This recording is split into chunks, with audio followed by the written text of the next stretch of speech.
बिस्मिल्लाहिर्रहमानिर्रहीम। अस्सलाम वालेकुम नाज़रीन, आप यूट्यूब चैनल देख रहे हैं। मैं इमरान खान। अभी जब आप ये वीलॉग सुन रहे हैं थोड़ी देर के बाद, अगर आपने इसको जल्दी सुना है तो जब मैं वीलॉग कर रहा हूँ तो इमरान खान साहब लगभग 10 बजे के करीब सुबह वो पेश होने जा रहे हैं इंसदाद दहशतगर्दी की अदालत में। उनके ऊपर दहशतगर्दी का मुकदमा दर्ज किया गया है इस्लामाबाद में। और इमरान खान साहब का जो 9वां हल्का है जहाँ से कागजात नामजदगी मंजूर नहीं हुए थे, वहाँ से भी मंजूर हो गए हैं। ओवरसीज़ पाकिस्तानियों को वोट का हक मिलने के हवाले से बेंच की समाअत हुई है कल के दिन में। ये बहुत इंपॉर्टेंट केस है, इस पे हम बात करेंगे। 2022 और 23 में दुनिया में जो ह्यूमन राइट्स के बड़े बड़े इश्यूज़ आ रहे हैं उनमें पाकिस्तान भी उन ममालिक की फहरत में शामिल है जहाँ पे बड़े सीरियस इश्यूज़ हैं। सैलाब से अब तक के नुकसानात क्या हुए हैं, और मौलाना फजलुर रहमान ने और समा ने जो आलमी मीडिया ने कवरेज की है इमरान खान साहब की, और मैंने उसके बारे में बताया था कि लगभग 2.5 दर्जन के करीब दुनिया की बड़े बड़े आलमी इदारे, नशरियाती इदारे, उन्होंने इमरान खान साहब की खबर को उठाया है। उसके ऊपर मौलाना फजलुर रहमान साहब ने और समा टीवी ने इसके ऊपर अलग किस्म की कवरेज कर दी है। जबकि बिलों में कमी का एक धोखा हुकूमत पाकिस्तान गरीब शहरियों को देने जा रही है, वो मैं आपको बताऊंगा। और पाकिस्तान तहरीक इंसाफ ने एक नया रिकॉर्ड लगा दिया है। ये सारी चीज़ें आज के इस वीलॉग के अंदर। सबसे पहले तो एक चीज़ मैं आपको बता दूं कि चाइना ने क्लियर किया है, और ये कराची में तैनात चीन के कौंसल जनरल, उनका ये कहना है, ली बीजियान, उनका ये कहना है कि इमरान खान के दौरे हुकूमत में जो तासुर बनाया गया है या जो बार बार कहा गया है, पाकिस्तान में बहुत सारे लोग कॉलम शालम भी लिख देते थे इसके ऊपर, जंग अखबार में छपते थे ज़्यादातर। अब आप समझ गए होंगे कौन लोग हैं और क्यों लिखते थे और क्या लिखते थे कि जनाब सी पैक बंद कर दिया, सी पैक रूल बैक कर दिया, सी पैक पे इमरान खान काम ही नहीं कर रहा। तो उस पर इमरान खान की हुकूमत में सी पैक पर काम बिल्कुल मुतासिर नहीं हुआ। ये चीन के कौंसल जनरल ने इसका एतराफ़ किया है, और उन्होंने कहा कि इमरान खान के दौरे हुकूमत में पाक चीन इक़्तिसादी राहदारी पर काम बिल्कुल मुतासिर नहीं हुआ और अच्छा काम होता रहा है।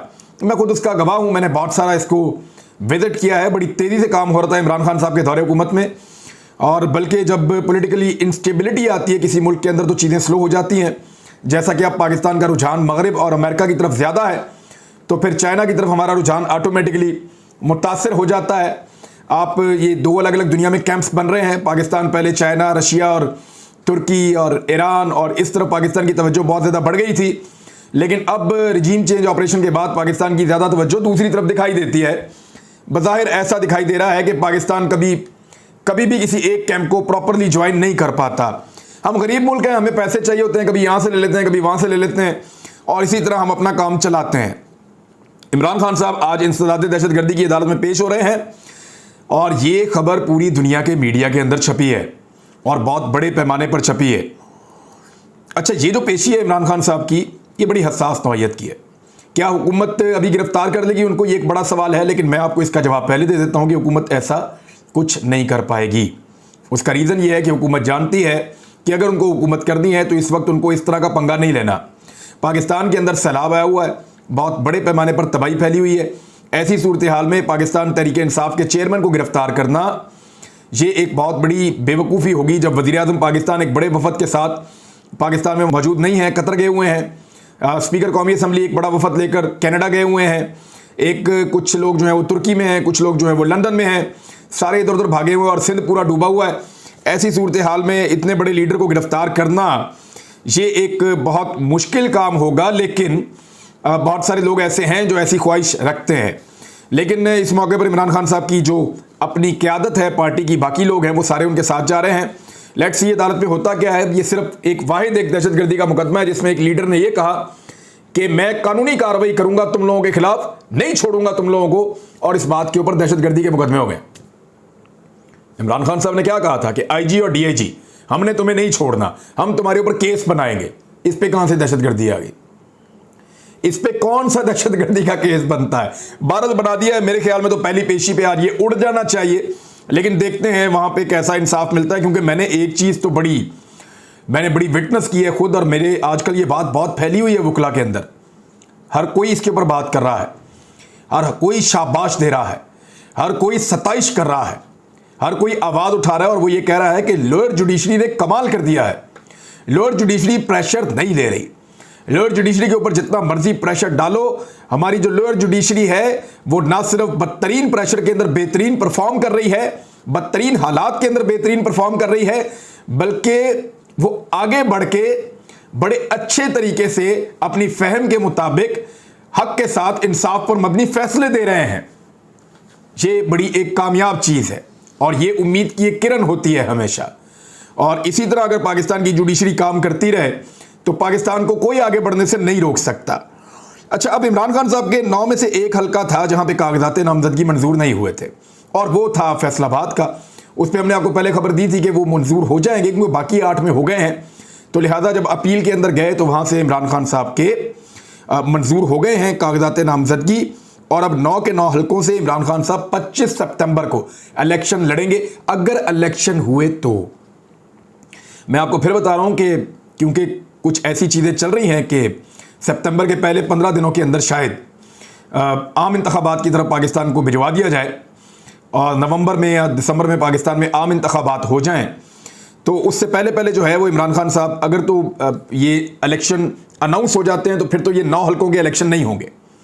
लेकिन अगर इलेक्शन अनाउंस नहीं होते तो फिर इन 9 हल्कों से इमरान खान साहब इलेक्शन लड़ेंगे, और अगर वो इन 9 हल्कों को जीत गए तो एक नया मोमेंटम बन जाएगा, एक नई मिसाल बन जाएगी। अभी हाल ही में उन्होंने कराची में 13 जमातों को अकेले ने शिकस्त दी है और एक आम वर्कर के जरिए से दी है।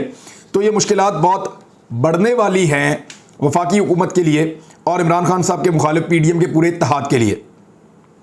ओवरसीज़ पाकिस्तानियों को अगर वोट का हक मिलता है हालिया इंतखाबात में, तो ये एक बहुत बड़ी खबर होगी, बहुत बड़ी खबर होगी। उसका एक रीज़न है, देखें ओवरसीज़ पाकिस्तानी लगभग 90 लाख पाकिस्तानी है और ये ज़्यादातर वोट डालना चाहते हैं। अगर इनको वोट डालने का हक मिल गया तो ये ज़्यादातर लोग पाकिस्तान तरीके इंसाफ को वोट डालेंगे, ये सब जानते हैं। और इसीलिए पीडीएम की जमातें और इलेक्शन कमीशन नहीं चाहता कि समंदर पार पाकिस्तानियों को वोट का हक मिले। जस्टिस एजाजुल एहसन साहब ने फरमाया कि समंदर पार पाकिस्तानियों के वोट का हक ख़त्म करना दुरुस्त नहीं है।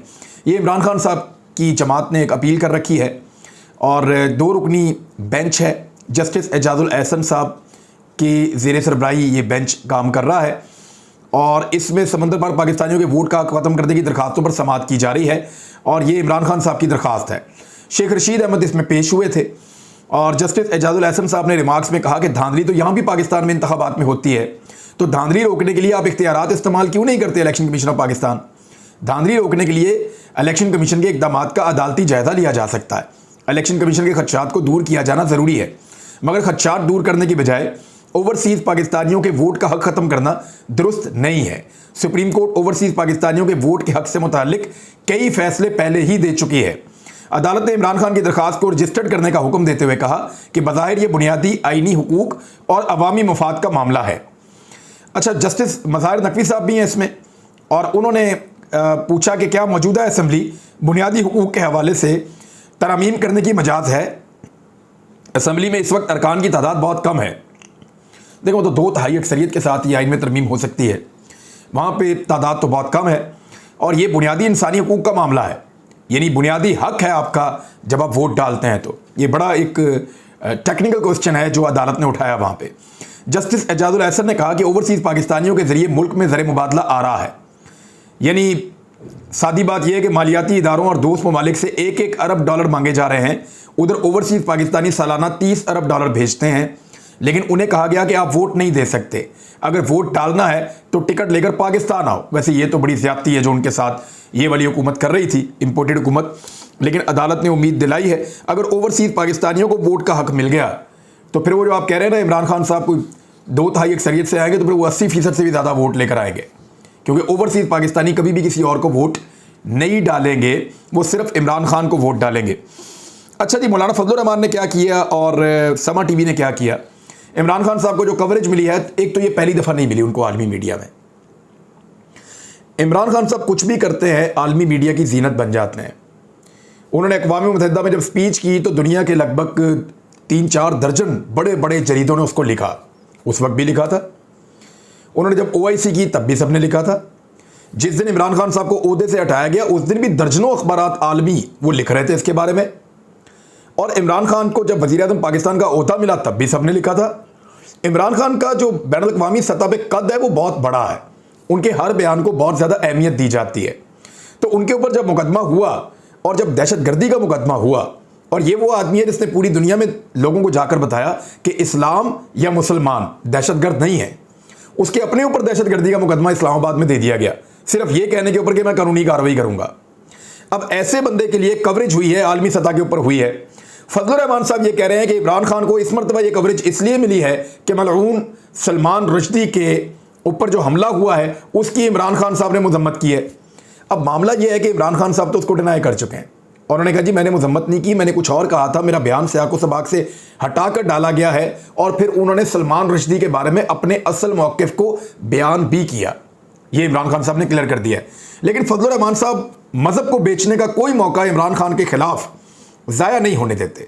वो हमेशा इस तरह के हर मौके से फ़ायदा उठाने की कोशिश करते हैं। आप गौर करें, यही फजलुर रहमान कभी नहीं बोले जब तौहीने रिसालत का जो कानून है उसके अंदर तब्दीली की जा रही थी, नामूस रिसालत का जो एक कानून बनाया हुआ पाकिस्तान में, जब उसके अंदर एक तरमीम की जा रही थी तो नवाज शरीफ साहब का दौर था। उस वक्त फजलुर रहमान साहब एक लफ्ज़ नहीं बोले और जब फजलुर रहमान साहब से बार बार सवालात किए गए तो फजलुर रहमान साहब ने उसका जवाब देने से इनकार कर दिया। फिर आपको याद होगा जब मुमताज़ कादरी को फांसी हुई थी नवाज शरीफ साहब के दौरे हुकूमत में, तब फजलुर रहमान साहब बिल्कुल नहीं बोले थे, इक़्तिदार का हिस्सा थे और उनके साथ बैठे रहे तो उन्होंने कुछ भी नहीं कहा था। अभी हाल ही में उनके बेटे ने एक रक्सो सरूर की महफिल जो है वो अटेंड की है वफाकी हुकूमत के साथ मिलकर इस्लामाबाद में, उसके ऊपर भी फजलुर रहमान साहब कुछ भी नहीं बोले। तो ये फजलुर रहमान साहब का जो दीन है वो सिर्फ तब जागता है जब कोई मुखालिफ के ऊपर कोई एलिगेशन लगाना हो। फजलुर रहमान साहब मज़हब को हमेशा सियासत के लिए इस्तेमाल करते चले आए हैं और आज भी ऐसे ही कर रहे हैं। वो हमेशा मज़हब को सियासत के लिए इस्तेमाल करते हैं, अपनी सियासत को कभी मज़हब के फ़ायदे के लिए इस्तेमाल नहीं करते, ये आप याद रखिएगा। मौलाना फजलुर रहमान ने हमेशा मज़हब का लिबादा ओढ़ के सियासत की है, कभी ये नहीं की कि अपनी सियासत से मज़हब को कोई फ़ायदा दिया हो, ऐसा वो कर नहीं पाए, बल्कि हमेशा उन्होंने फ़ायदा उठाने की कोशिश की। कभी इसको यहूदियों का एजेंट कह दिया, कभी इसको वो कह दिया, कभी इसको वो कह दिया। ख़ास तौर पे इमरान खान के ऊपर ये अटैक करते हैं। इमरान खान वो वाहिद आदमी है जिसने इस्लामोफोबिया के खिलाफ आवाज़ उठाई, वज़ीर आज़म होते हुए नामूस रिसालत सल्लल्लाहु अलैहि वसल्लम के हक़ में आवाज़ उठाई, रहमतुल्लिल आलमीन अथॉरिटी बनाई, दीनी तालीम को स्कूलों कॉलेजों में लाजमी करार दिया। ये वो आदमी है जिसने हर जगह पे रियासत मदीना की बात की और इस आदमी के ऊपर मेरे ख्याल में ऐसा नहीं करना चाहिए फजलुर रहमान साहब को, और ये एक ज़्यादती है जो वो लगातार करते हैं। समा टीवी क्योंकि अलीम खान का है तो अलीम खान साहब की जो प्रॉब्लम है वो समा टीवी में आपको बार बार झलक नज़र आती है। अलीम खान साहब को लगता था कि इमरान खान को छोड़ने के बाद वो उसको तबाह बर्बाद कर देंगे, लेकिन अलीम खान साहब ने इमरान खान का एक बाल भी नहीं उखाड़ सके, थोड़ी सी तकलीफ भी नहीं दे सके, बल्कि जो मुद्दे अलीम खान साहब ने खड़े किए थे वो उल्टे हो गए। हत्ता कि अलीम खान साहब ने पंजाब की हुकूमत छीनने की कोशिश की थी, वो आज भी इमरान खान साहब के पास है, अलीम खान के पल्ले कख भी नहीं है।